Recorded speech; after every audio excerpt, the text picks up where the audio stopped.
ಸರ್ಕಾರ 5 ವರ್ಷ ಬಂಡೆ ಥರ ಭದ್ರವಾಗಿರ್ತದೆ.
ಉಸ್ತುವಾರಿ ಜನರಲ್ ಸೆಕ್ರೆಟರಿ ಬರ್ತಾರೆ, ಅವರು ಅಭಿಪ್ರಾಯ ಕೇಳ್ತಾರೆ, ಏನು ತೊಂದರೆ ನಿಮ್ಗೆ ಏನಾಗಿದೆ ಅಂತ ಕೇಳ್ತಾರೆ, ಸಂಘಟನೆ ಏನೇನು ಮಾಡಬೇಕು ಅಂತ ಕೇಳ್ತಾರೆ.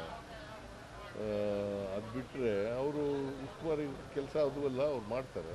ಬಿಜೆಪಿ ಅವರು ಇದ್ದಾರಲ್ಲ, ಸುಳ್ಳು ಹೇಳೋದ್ರಲ್ಲಿ ನಿಶ್ಚೀವರು. ಈ ಸರ್ಕಾರ 5 ವರ್ಷ ಬಂಡೆ ತರ ಭದ್ರವಾಗಿರ್ತದೆ.